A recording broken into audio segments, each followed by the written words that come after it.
കഥ 20-ാം നൂറ്റാണ്ട്.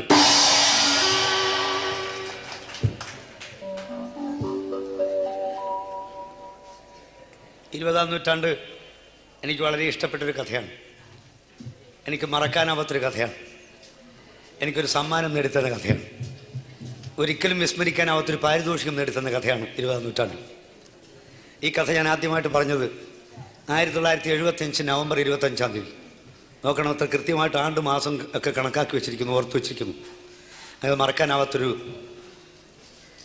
കഥാപ്രസംഗ കഥയാണ് 20-ാം നൂറ്റാണ്ട്. അന്ന് നമ്മുടെ നാട്ടിൽ അടിയന്തരാവസ്ഥ എന്നൊരു ദുരവസ്ഥ നിലവിലിരിക്കുന്ന കാലമാണ്. 70 കോടി ജനങ്ങൾക്ക് വേണ്ടി ഒരാൾ സംസാരിക്കാമെന്ന് പറഞ്ഞ കാലം. നമ്മളിപ്പോൾ 75 കോടിയുണ്ട്. 10 വർഷത്തിനുള്ളിൽ 5 കോടി കൂടെ വർദ്ധിച്ചു. അപ്പോൾ എത്ര നിരോധിച്ചാലും വലിയ പറയത്തക്ക പ്രയോജനമൊന്നുമില്ലെന്ന് തോന്നുന്നു. അന്ന് 70 കോടി ജനങ്ങൾക്ക് വേണ്ടി ഒരാൾ, പ്രധാനമന്ത്രി മാത്രം സംസാരിക്കാമെന്ന് പറഞ്ഞ കാലം. നല്ല കാര്യമാണ്. 70 കോടി ജനങ്ങളും നാവടക്കി മൃഗങ്ങളെപ്പോലെ പണിയെടുത്തോളും, ഒരാൾ സംസാരിക്കും. പക്ഷേ അതിലൊരു വലിയ പെശകുള്ളത്, ആ തീരുമാനം എടുത്തപ്പോൾ ക്യാബിനറ്റ് പോലും അറിഞ്ഞില്ല എന്നുള്ളതാണ്. ആ തീരുമാനം അടുത്ത ദിവസം അനൗൺസ് ചെയ്തപ്പോഴാണ്.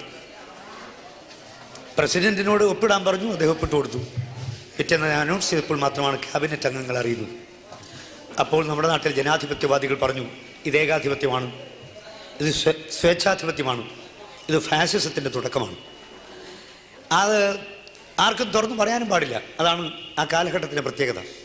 എന്നാൽ ഇത് ഭംഗ്യന്തരയാണെങ്കിലും ഇത് പരോക്ഷമട്ടെങ്കിലും പറയണമെന്ന് കരുതി സെലക്ട് ചെയ്ത കഥയാണ് 20-ാം നൂറ്റാണ്ട്.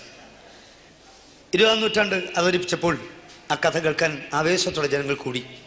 വളരെ ദൂരസ്ഥലത്തൊക്കെ ചെറുപ്പക്കാർ കാർ പിടിച്ചും സൈക്കിളെടുത്തും വളരെ ആവേശത്തോടെ വന്നുകൂടി.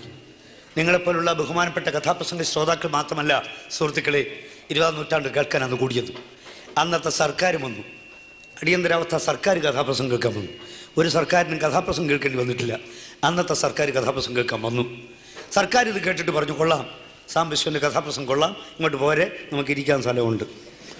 തിരുവനന്തപുരത്ത് പൂജപ്പുര സെൻട്രൽ ജയിലിൽ 10 മാസത്തേക്ക് എനിക്കൊരു മുറി കിട്ടി, വാടകയില്ലാതെ. ശാപ്പാടും കിട്ടി, നല്ല ശാപ്പാട്, ഉണ്ട, ഗുണ്ട് തുടങ്ങിയ സാധനങ്ങളൊക്കെ.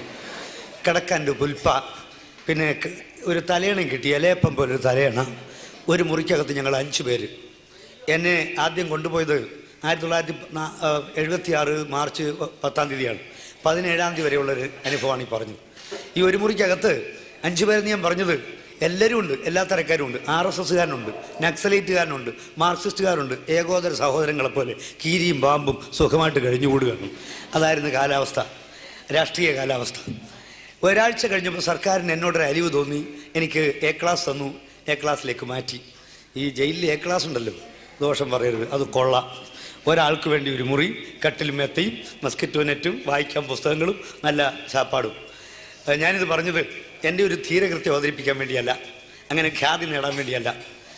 ഈ കഥ അത്തരത്തിൽ എനിക്കൊരു ബഹുമതി നൽകി എന്ന് പറയുകയാണ്. ഈ കഥയ്ക്കുള്ള പ്രാധാന്യം അതാണ്.